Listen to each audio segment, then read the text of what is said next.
Musikana weHouse of Flower ati iye paita misunderstanding anga atida kubvisa Mainyati dress nekuti ranga rakuvaremera uko wanzi Cape Town vanhu vapinda mugudza nebhutsu wechija hana kupedza nguva akati ndakupfeka ndikakuacta muchato wanga uri sei asi vakawanda varwadzwa nekuti boss veko vakaisa vana paspotlight vanga vasiko kumuchato manager vatendwa zvikuru nebasa rinodadisa ravakaita. Welcome back to the channel. Please watch this video to the end. So Sam Aristi vabva vati ivo kotaiti naKiki taona kama kanza watching pa live paya nasi varwadziwa taita anondigonera but apa arwadziwa iye akadana muchato kunoenda vana King Resa Natasha Nyemba netimu rekushama pa Facebook nana Regina apa nhasi arara nebhutsu nezvaakaitira Nyati achiti amuonesa hotera nhasi anorarako kuhoneymoon ndati usashainire munhu mangwana anomuka ava boss wako. The pain landed safely in Cape Town. So iri ndo statement raSam Aristi avo vanga vapedza kukanda chipo che $400 ku Nyati family. So guys vapedza ipapo vamutega zvakare vakati uya uone vanhu vachata iye ndokuti regai kuramba muchititega vedu we kurufu uru nekuti vanhu vafa isusu hatisi kuvaziva. Pasina nguva ngani kuri kunzi pane inbox yapinda kuna Maristi ikanzi iwe Maristi nyamai bisa video rangu now ndisati ndaita copyright urimbwa vanoshamisiraiko vana Nyati ndosaka uchigara mumukuku ndine mari dzangu ini handine ine muchato wekupema ini useless uri duzvai ndorwadziwa nei wakaroiwa iwe gudo remunhu kushata ita first delete your post about me ndokubva Maristi apindura akati warwadziwa shem marombe asimudzwa iwe uchingorembedza tambo emaromo munhu hadadirwe taiti enda kuhospital ubaiwe mapain injection taiti ndokuti iwe ndofaneiwe uchaona asi one closer look pa message iyi vanonyatsoziva Maristi kuti anoparata sei vari kuti Maristi anotobikira machatsi kuti zvinhu zvake zviite legit, it is part of his content nezvimwe zvakadaro. So guys ndo zviri kuitika so far. The only comment that came kubva kuCape Town yangoti musatitege vedu wekurufu uru hatina vatinoziva vashaika. Then pazvipo zvakandwa nefirst group remacelebrity ndizvozvo izvo zviri apo odzekwa naMadam Boss vabvisa 500 kuchitera Sam Aristi 400 zvichienda vanhu vabvisa zvokwadi nemoyo unoda. Then sister vakubvisa Mainyati hembe vati ivo paita misunderstanding dress ranga rakuvarwadza because rari 10 kgs. So the message was meant for people that were standing right there vemapikicha ngati zvinzwirei.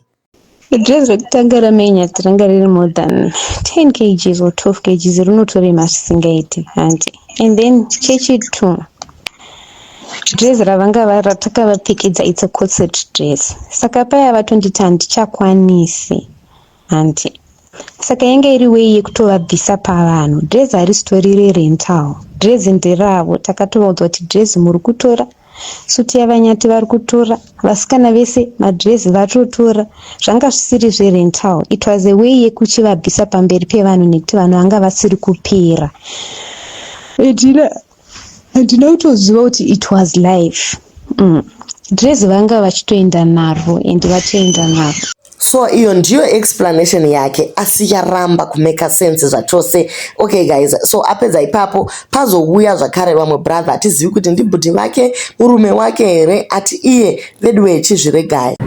Makadii zvenyu totokukwazisai but kana muchitora mavidhiyo akaita seiyo panze panga pachitakwa nyaya yedress mobva maposta kuti muwane content handizi kuti chamunenge muda kuachiva chii. That message yanga ichitirwa vanhu vanga vada kutorwa mapictures because Mainyati vanga vaneta handiti Mainyati vanga vaneta and ndivo vanga vatotaura kuti vanga vaneta and ndivo vanga vatotaura kuti vari kuda kubvisa dress iroro.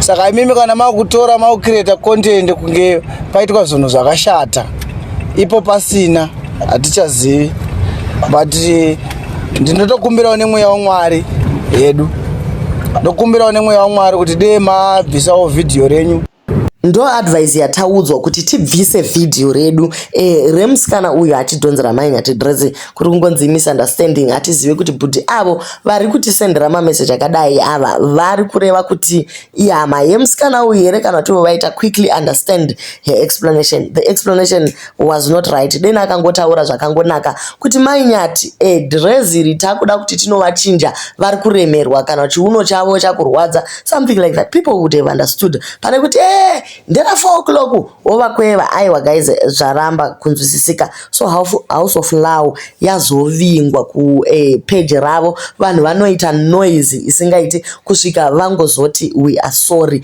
Havana ku give an official statement of apology, vangoti we are sorry mu comment section imomo. So vamwe vari kuti noise yataita so far yasumudzira page raita 300 more followers. So drama ipublicity yakangonaka. Asi vamwe vari kuti pfungwa dzekuda kubvisa vanhu madress dzanga dzabata kapa maiposta mamwe mabrides muchienda zvakadaro. But if only you knew kuti mainyati dei mavaisa papage renyu vakapfeka House of Law, aiwa maitozoita viral. But now that you have done something like this, mabrides akutotya kuti ndikanonoka kubvisa dress ndinokururiswa. Munoziva kuti zvinonetsa kuti uri pamuchato uve woramba wongotarisa nguva unprofessionalism yacho inoenzi chiyoyo. So vamwe vari kuti we understand what they meant when they say guard your tongue. It is the smallest part of the body which can destroy millions in a second. Saka paya aitoda kuti dress rikururwe pajekerere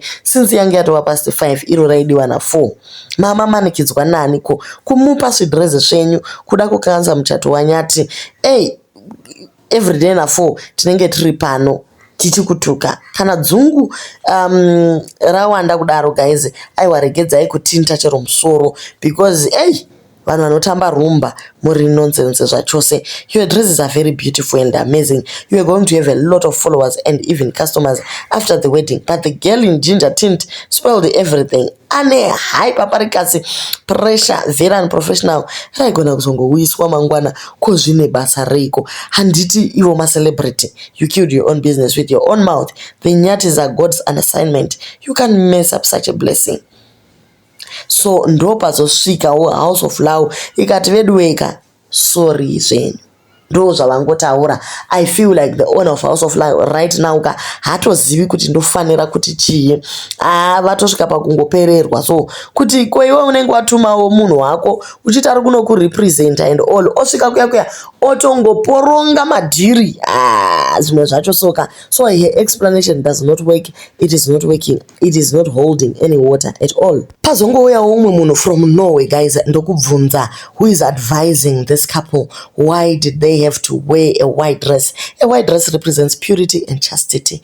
This couple already has a child and they have been living together in South Africa where they were struggling. All of a sudden, they have a white wedding. When I wed, I won't force myself to wear a white dress. We must educate them. That is not every advice you must follow. Ameno kuti iye ari kufunga kuti yake advice iyi ndiyo huchi here. Aiwaka tatoti kumunyori bodo handizvo. White dress rinongopfekwa whether une vana 20 kana vana 15. Chastity ne purity yauri kutaura iyo ratova drama. Vatori chastika handiti vari married kuna nyati yeye vakazvara kamwana wavo kozvekuzobvunzwa unzi kwahe they were struggling. Zvine basa rei kana munhu ari struggling afaniri kupfeka dress rewhite imwe heti. So guys ndotoshaya kuti inobva kupi. We must educate them kuti it's not advice yes they should follow. Yes they should be educated against your own advice iwewe. They should not follow you ka. Isusu hatimboregi kutata mai mwana takazvipfekera madhirezi edu chero tikachata kake chi5 izvezvi. Aiwa tinozvipfekera madhirezi edu. White dress, there is nothing wrong with that. Maybe the veil, she was covered with a veil yet they have a kid. Covering your face with a veil means virginity, or you don't stay together yet, but still it's a day, it's a wedding, it's a rules. Congratulations nyati. If the child is from your husband, you are being married to, you are allowed to put on a veil. What I know here in South Africa, when the husband is the one who breaks your virginity, you should cover your face with the veil, even if you have a child. We murume iyeye kana wakamuwana munhu ari mhandara hapana need yekumuvhura. Ko chero ukamuwana asiri mhandara, you explain to who? Because by opening a face pane zvakawanda zvauri kutaura. You are explaining to the masses kuti wakamuwana asiri vhijaja ko zvine basa rei, kwanditi zvinhu zvavo zvavaviri mumba yomukati. It is important to remember that a wedding is a personal celebration, and the choice of attire should reflect what makes the couple happy. Wearing a white dress might symbolize a fresh start or simply a fulfillment of their dream, regardless of their past. It's not always about tradition or what others think. It's about their love and journey. Let's celebrate their choice and happiness rather than focus on societal expectations. Everyone's wedding is unique to them, and that's what makes it special. Vamwe vanhu vachangogona kungoti dhi uchizvifambira mustreet dhi nejealous watofa. Vamwe ndo vakati madam boss wawireiko vakapfeka hembe tema kumuchato. Guys, a black dress is a classic. It's an all time. It's an all rounder. Hazvirevo kuti kana black dress unaro unomirira kuti ufirwe kuti uripfeke. No guys, zvaita seiko. Vana mhosva vangu vangopfeka zvitema one. Wotongoona kuti as a country we have so much hatred imikani chiko. But anyway guys, House of Law yakangomirirwa kuti iite offer a statement of apology iratidze kuti vari sorry panyaya iyi. Ndo zvatakangomirira chete. Zvimwe zvese guys ratongovo drama.